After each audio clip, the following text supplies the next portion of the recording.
Alors, pas de jingle, on enchaîne. Merci. Alors, Luc Carvounas, bonjour. Bonjour. Merci d'être avec nous, député socialiste et apparenté du Val-de-Marne. Nathalie Elimas, bienvenue, bonjour. Vous êtes député Modem et apparenté du Val d'Oise. Alors, vous avez entendu l'ensemble des questions qui seront posées tout à l'heure aux membres du gouvernement. Et puis, il y a une question qui n'en fait pas partie, c'est la question citoyenne. C'est la question que nous avons posée, nous. Regardez. Merci. La parole est à... Je m'appelle Christine Parra, j'ai 65 ans, retraitée de l'éducation nationale. À ce titre, je suis très sensible à ce qui se passe dans la jeunesse. J'habite un quartier gangréné par le trafic de drogue. Donc j'aimerais savoir que compte faire le gouvernement pour éradiquer le trafic à Saint-Denis, qui est malgré tout une magnifique ville, et dans les autres villes de France. Alors, c'était une question pour Stéphane Peu, la Seine-Saint-Denis, mais ça va tomber sur vous, Luc Carvounas. Voilà la question que se pose cette citoyenne. Hein. C'est pas une question qui sera posée dans l'hémicycle, mais voilà, il y a parfois peut-être un décalage entre ce que vivent les gens et puis ce qu'on peut voir nous. Le trafic de drogue, c'est une réalité dans certains quartiers. Décalage, en tous les cas, moi, je n'en fais pas partie. Je suis toujours élu local en étant député. La question que pose Madame, c'est une question qui n'est pas malheureusement nouvelle. Elle aurait pu être posée il y a 5 ans, il y a 10 ans, il y a 15 ans, et on revient toujours aux mêmes réponses quand on est en responsabilité politique. C'est à la fois les moyens que chaque gouvernement, autant faire se peut, et là, c'est plus un problème de cette majorité ou celle d'hier, c'est quels moyens on dédie pour que les services du renseignement, de police, mais aussi nos collectivités territoriales, avec nos associations, tout ça doit faire sens ensemble.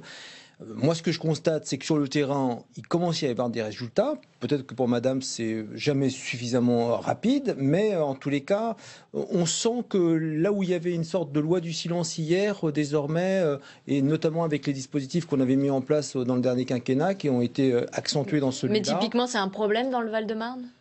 Mais c'est un problème dans toute l'Île-de-France. Vous dire le contraire, moi j'ai été le maire d'Alfortville, ville de la Petite Couronne. Ces problèmes-là, les services de police travaillent main dans la main avec les services municipaux et c'est normal. C'est comme ça qu'on démantèle avec une forme d'impuissance finalement à pouvoir résoudre ces problèmes. Pas du tout. Il y a encore 15 jours, le commissariat a démantelé un réseau parce qu'on travaille à livre ouvert et c'est aussi la responsabilité des institutions, police, ville, de travailler de cette manière-là pour faire en sorte que quand il y a un problème dans un quartier, on le règle. Et il faut le faire intelligemment. Et dans le Val d'Oise, c'est aussi des problèmes auxquels vous êtes confrontés ? Bien sûr, comme partout, vous le disiez justement, il n'y a pas de quartier ou de département en particulier. Et vous avez évoqué le partenariat entre la police et les élus, les maires en tout cas. Mais moi, je veux aussi souligner l'implication de la société civile et des mères, des mamans en particulier. Et c'est le cas notamment dans ce département où elles sont aussi fortement mobilisées pour lutter contre ce fléau et contre ces trafics. C'est un problème des services de renseignement aujourd'hui, de la police,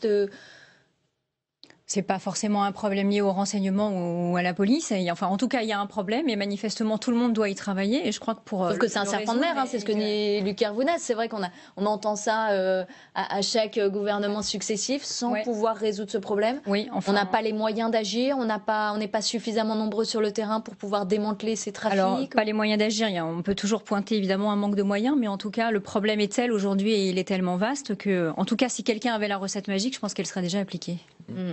Alors on va à présent retrouver celle des 4 colonnes, Stéphanie Despierres qui est avec Hervé Solignac. Il est député socialiste et il va interpeller le gouvernement cet après-midi dans l'hémicycle à propos de l'attaque terroriste à la préfecture de police de Paris.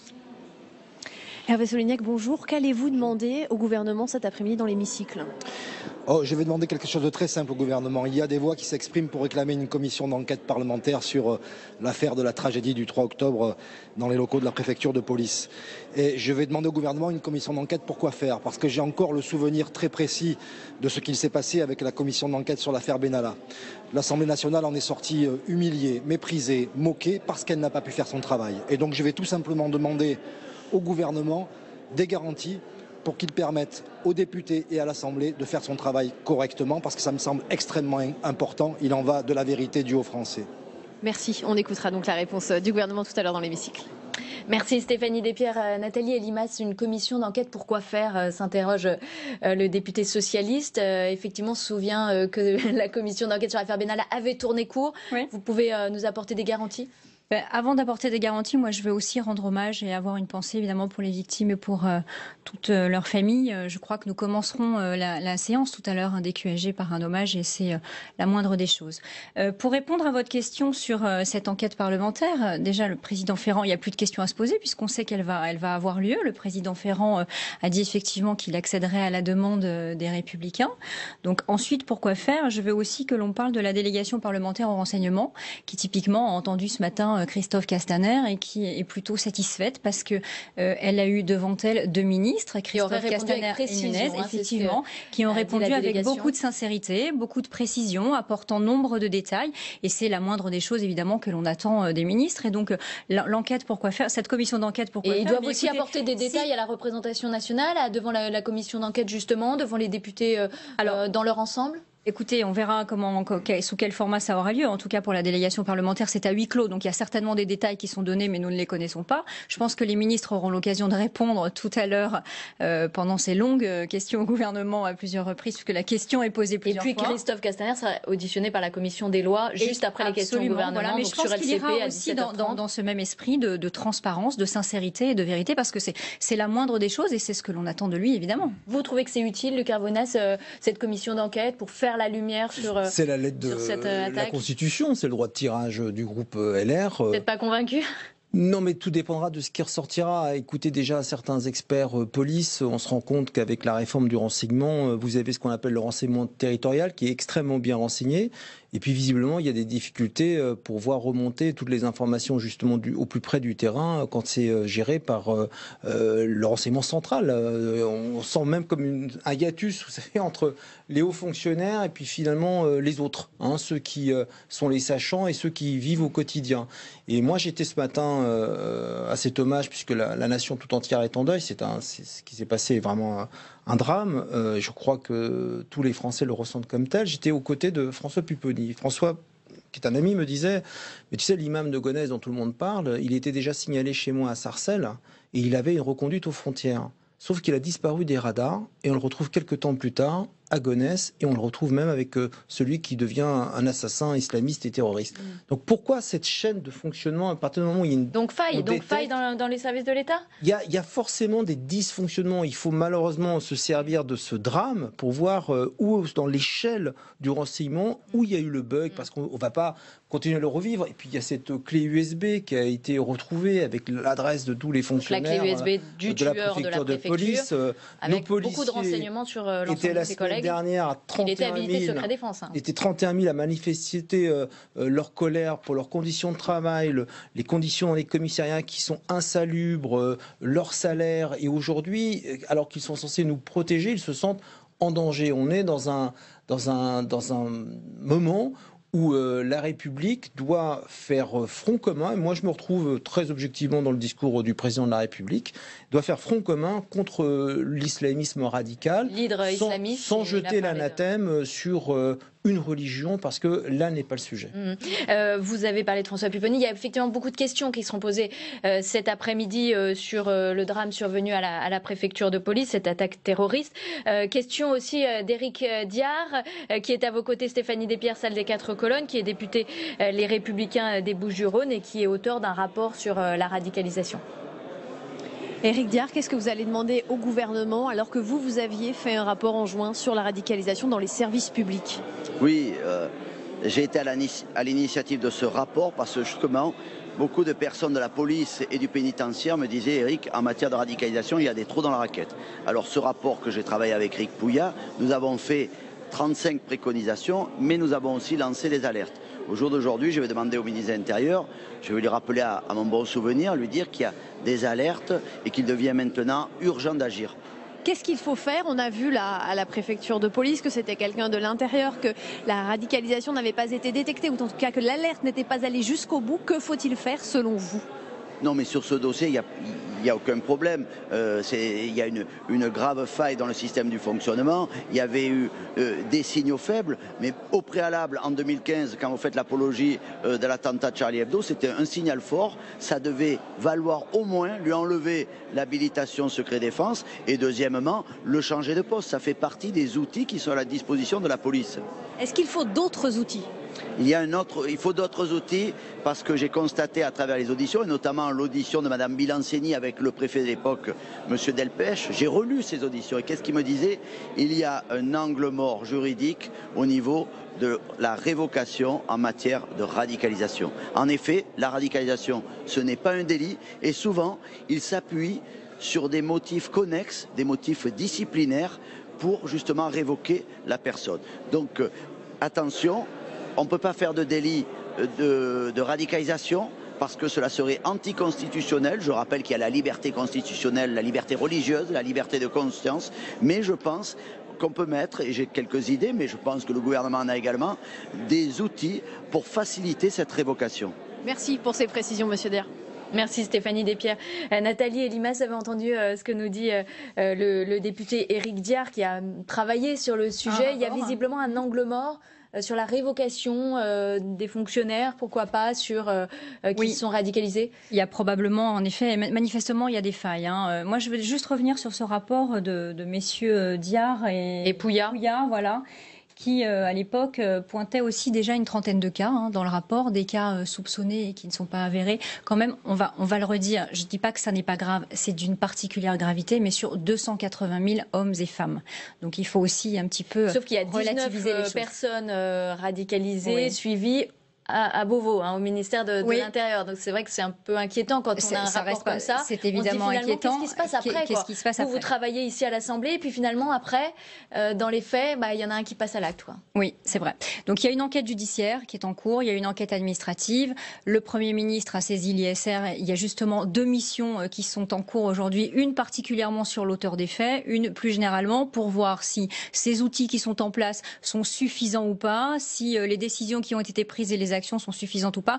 Donc moi, aujourd'hui, j'ai plutôt tendance à vous dire que prudence. Il y a des enquêtes qui sont en cours. On ne va pas polémiquer. Et d'ailleurs, quand j'entends Monsieur Diard avancer un certain nombre d'éléments comme ça, je me demande d'où il les tient, puisque l'enquête est en cours. Donc laissons-la aller à son terme. Effectivement, il y a des dysfonctionnements, c'est clair. Et c'est à l'issue du rendu de ces 2 missions, une qui arrive tout prochainement et une avant la fin de l'année, que je crois qu'il faudra prendre des mesures et des décisions. Le procureur a donné quelques informations sur l'attaque terroriste, mais c'est vrai qu'on peut aller plus loin, vous pensez, dans la détection de ces personnes radicalisées, de ces signaux faibles, où il faudrait peut-être légiférer davantage? Depuis 2015, le gouvernement de l'époque et les préfets ensuite ont déjà mis en place beaucoup de dispositifs, notamment dans les services publics et au travers des collectivités territoriales, pour faire de la détection qui va dans le sens du débat que nous avons là. Après, quand on dit ce qu'il faut révoquer, tout dépend déjà de quelle fonction occupe la personne qui est repérée comme radicalisée et quel est son niveau de radicalité. Et après, c'est à l'autorité d'avoir le bon sens et le jugement opportun pour savoir si cette personne peut rester. Là, en l'occurrence, le terroriste n'aurait pas dû être habilité secret défense et être retiré de ces fonctions-là. Mais voilà, c'est dans ce genre de degré d'appréciation. Après, on parle de signalement automatique. Mais c'est difficile. Vous savez, moi, je me souviens d'un exemple très concret. J'étais maire dans une école de ma commune avec une femme voilée avec le visage découvert mais avec des gants, qui a refusé de me serrer la main. Donc j'avais donné le signalement. Mais après, que s'est-il passé? Je n'ai pas eu de retour. C'était à l'époque où je défendais, j'étais sénateur, l'idée que les maires, qui sont les premiers magistrats de la commune, puissent être au moins associés, non pas en les détenant, mais en connaissant ceux qui sont fichiers S. Vous voyez ce que je veux dire? Et j'entends le collègue des Bouches-du-Rhône et son rapport. Moi, ça me rappelle celui que j'avais produit avec Jean-Marie Bockel, justement, au Sénat. Vous savez, c'était sur la collectivité territoriale et radicalisation. La seule réponse pour lutter contre cela, c'est 1 des moyens, 2 des moyens, 3 des moyens. Tant qu'on ne prendra pas à bras le corps, et c'est un sujet, on va parler bientôt du projet de loi de finances, il faut donner encore plus de moyens à la police, à la justice et au renseignement, sans quoi on n'y arrivera pas. Et donner aussi des moyens, pardon, j'arrêterai là, aux collectivités territoriales et à ceux qui les représentent, leurs maires. Mais peut-être sur la réévaluation, effectivement, faudrait-il revoir un petit peu le mécanisme parce qu'on sait qu'il y a un agrément, par exemple, à la prise de fonction. On sait qu'il y a une évaluation, une réévaluation dès lors qu'il y a un changement de poste.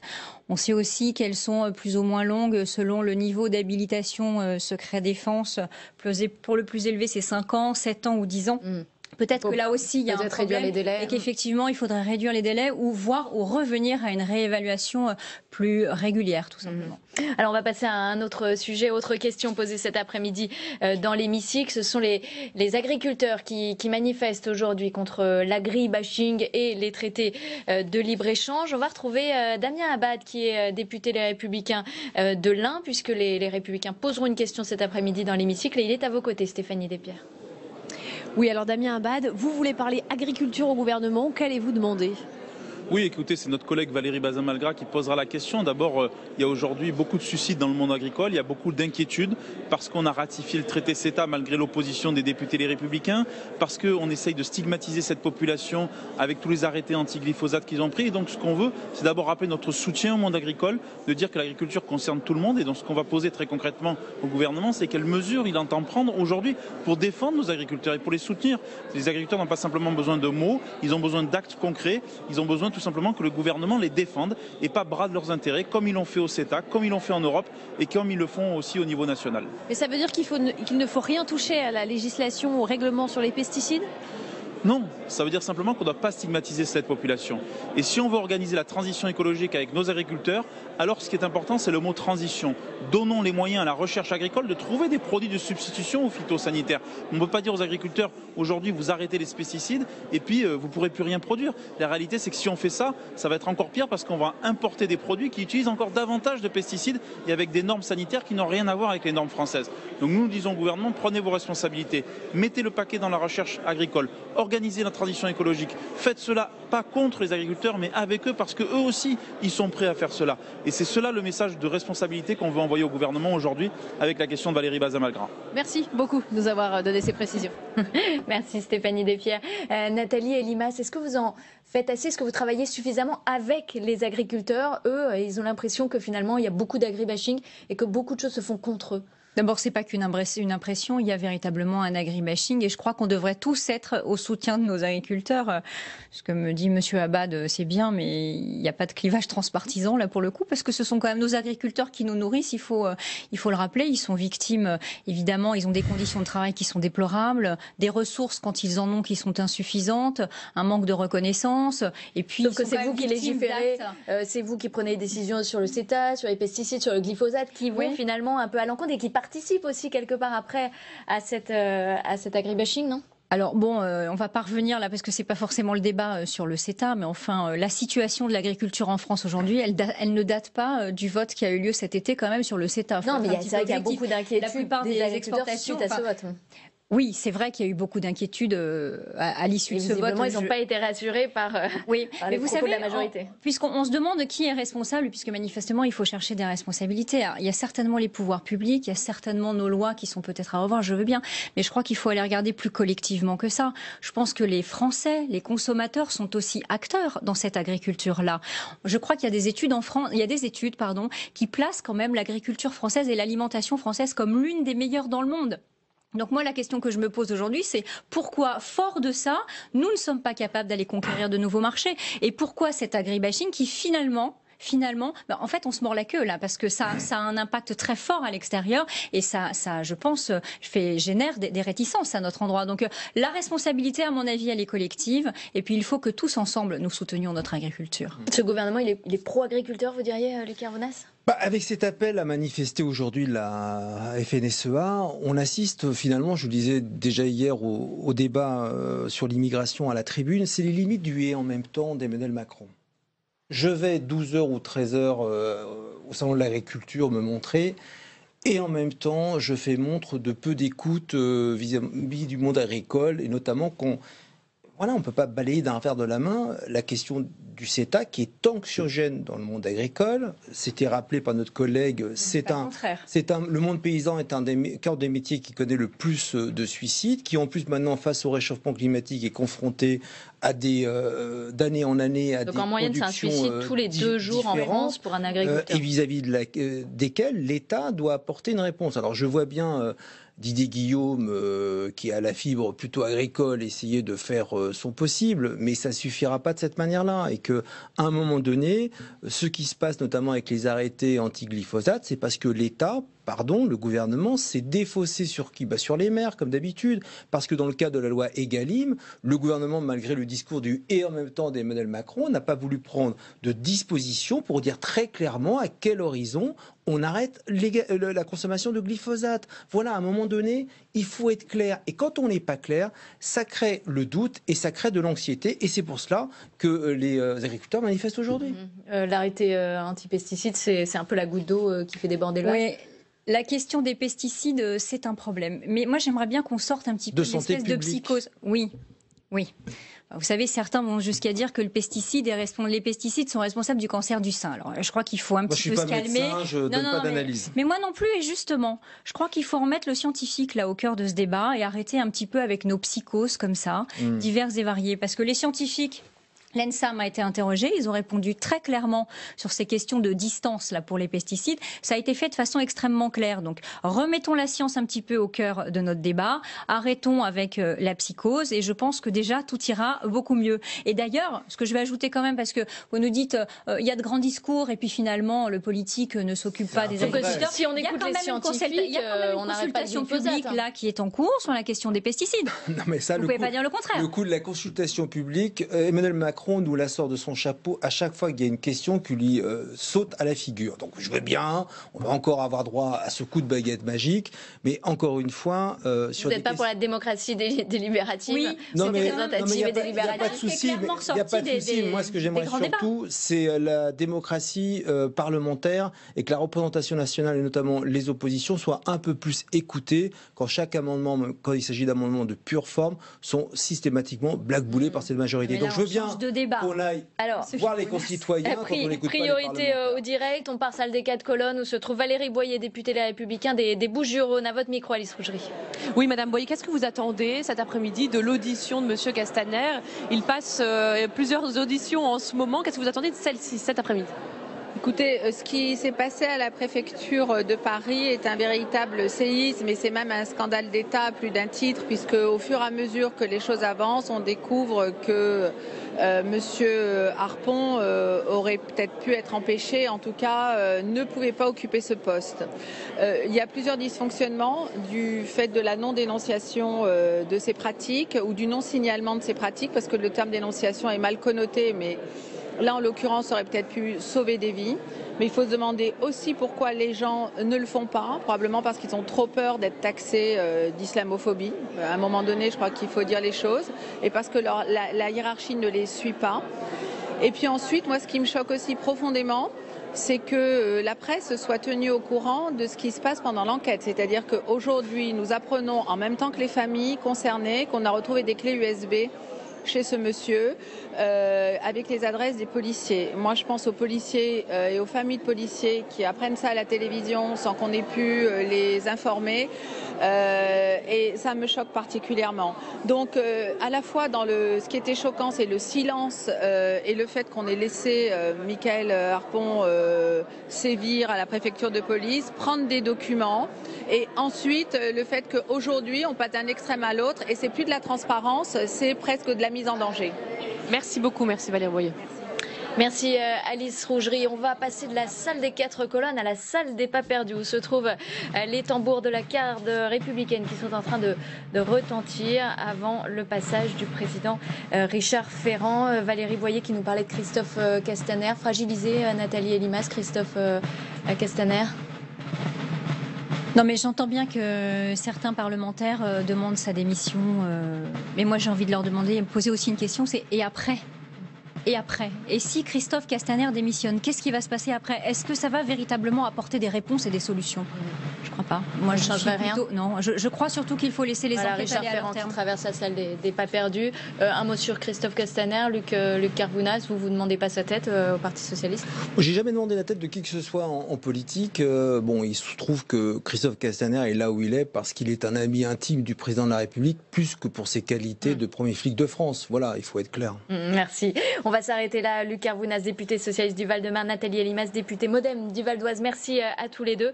Tout de suite, cette séance de questions au gouvernement qui va démarrer par un hommage après les 4 policiers tués.